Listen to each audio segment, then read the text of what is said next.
And in the Save America Act, it's very simple. All voters must show a photo, voter ID. Very nice. May we see a picture, please?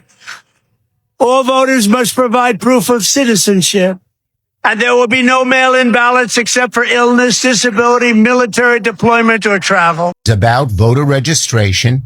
It allows ICE to kick tens of billions of people off the rolls, and they don't tell. Thank you for clicking. In this video, we're going to look at how people are reacting to this Save America Act that Donald J. Trump is betting that he is going to reduce the number of voters who are non-American citizens.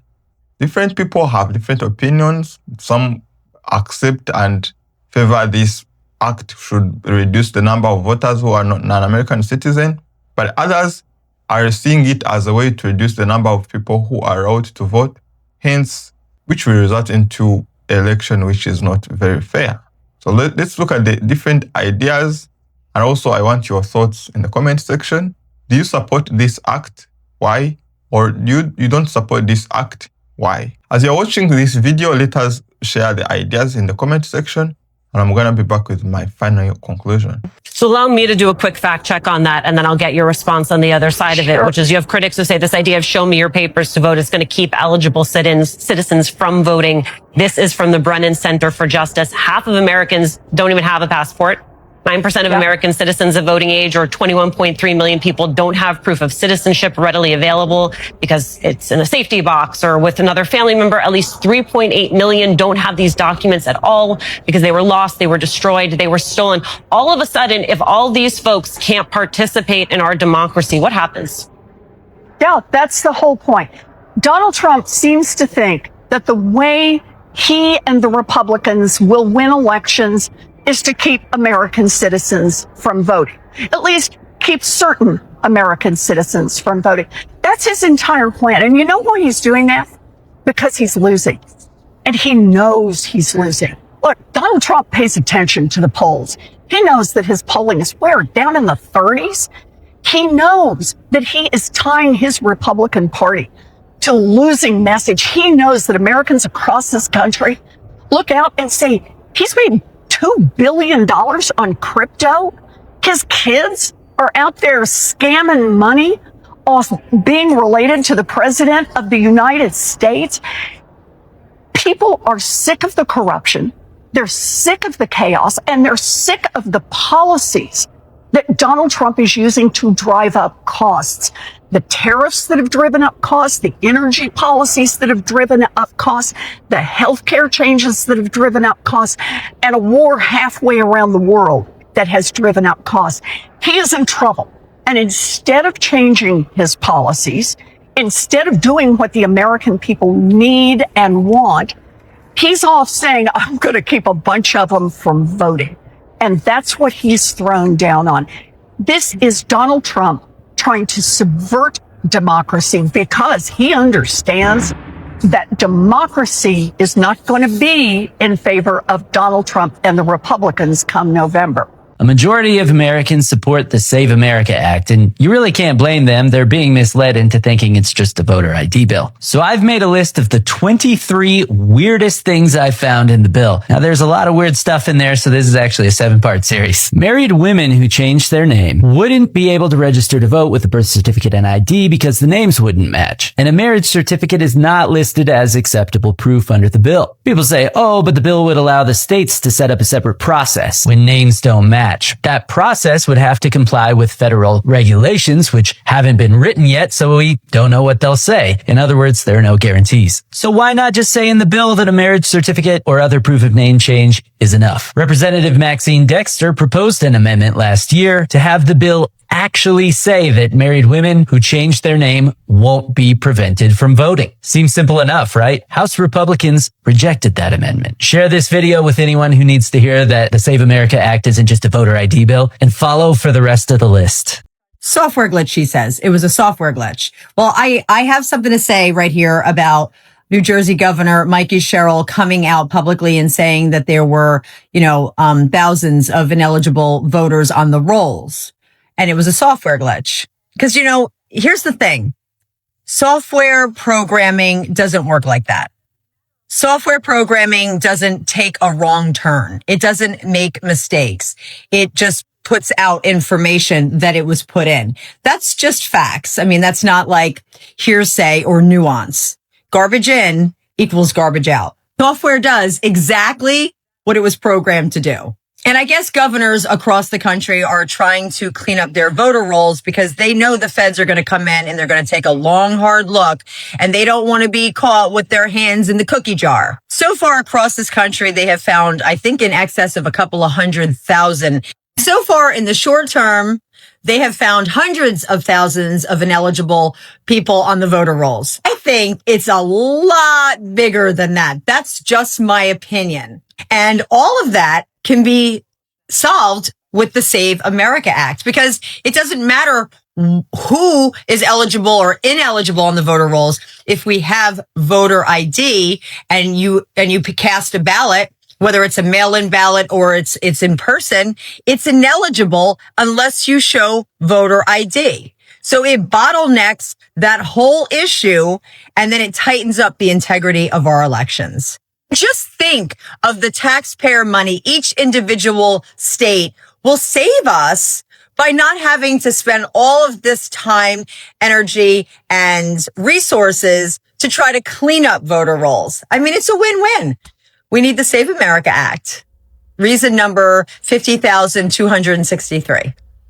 But I'm curious about in this act, the marriage aspect of it, because Michael Schnell had been talking about how there are concerns that married women will have a hard time registering. Caroline Leavitt dismissed that, said that's not a thing.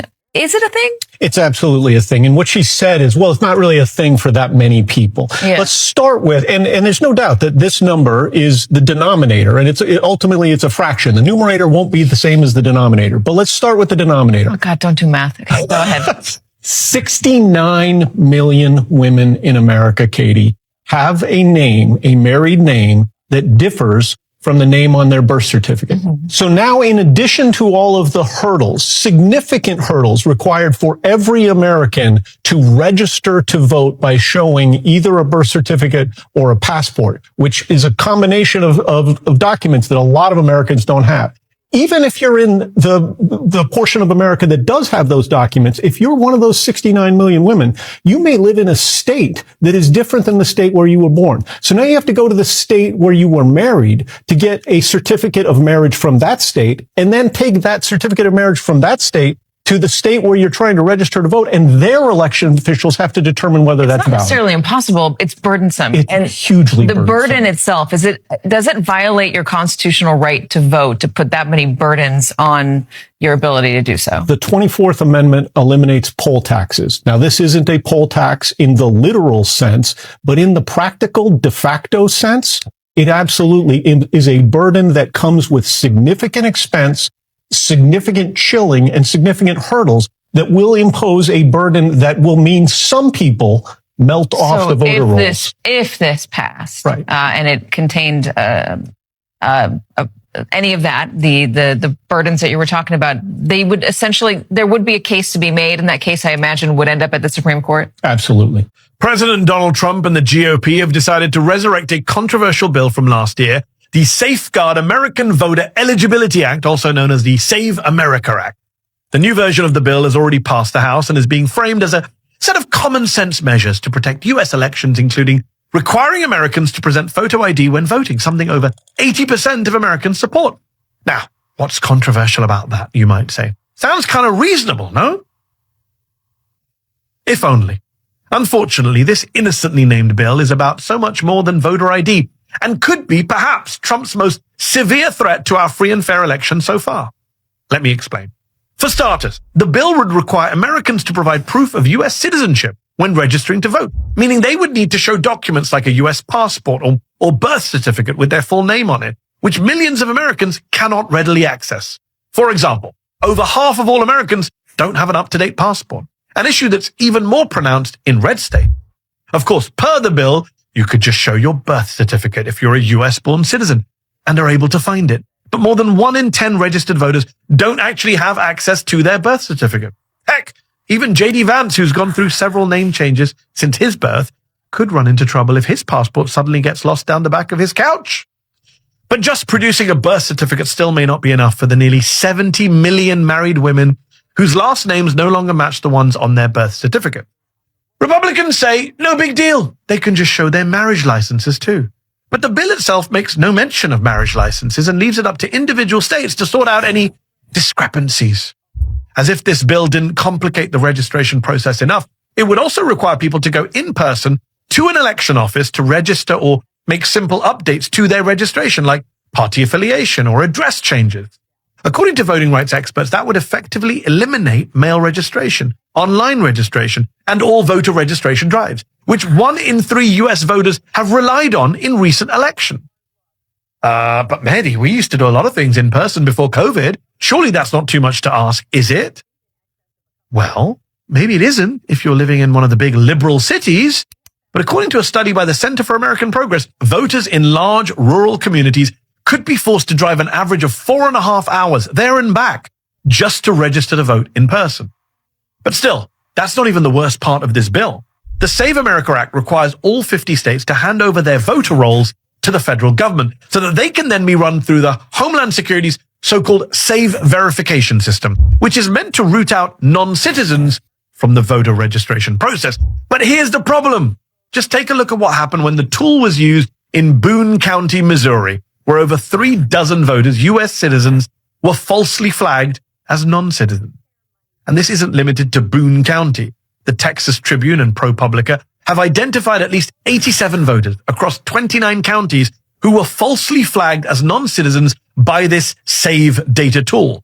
Oh, and it's not just voters who should be worried about this bill. It's also election workers. The bill establishes increased criminal penalties for workers who may unintentionally, accidentally register voters without all the required documentation, even if those voters are indeed U.S. citizens. And to be clear, this bill doesn't set these workers up for success. As I mentioned earlier, the language in the bill is incredibly vague when it comes to accepting additional documentation from voters, meaning that election officials could face up to 5 years in prison. 5 years!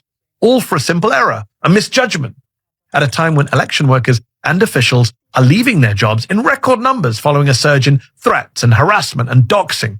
It does seem like the Trump administration really wants to get rid of them, or at least undermine them. Perhaps the worst part of the bill, though, which is supposedly designed to stop non-citizens from voting, is that it's dressed up as a solution to a problem that does not exist. Despite Donald Trump's endless false claims, voter fraud, especially non-citizens voting, is not a thing in America. It isn't.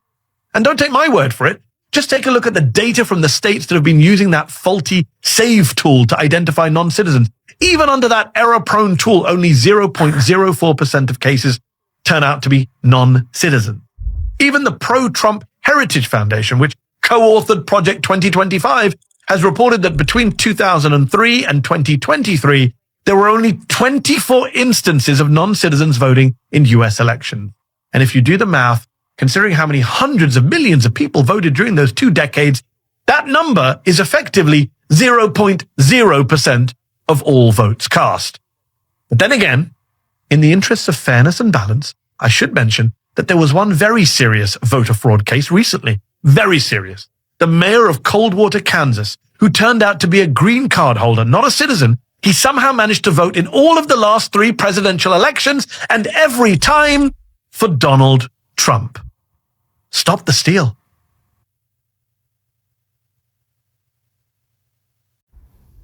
What is happening in California for this election for the city of Los Angeles and the state of California is a complete disgrace to this country.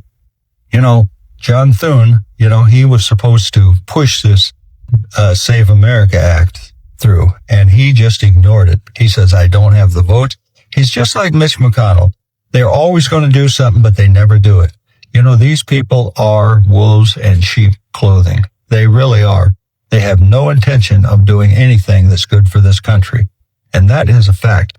But in California, it's been predicted that exactly what's happening is going to happen. And there it goes.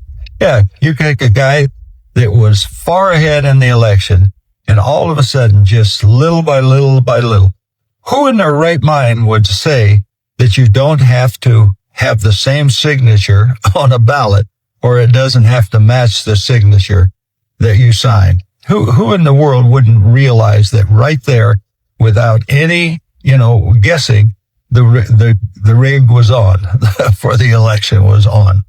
So here we are again, and we've got one running our Senate right now, just like Mitch McConnell. He let us down over and over and over again, but the senators just kept putting him in there.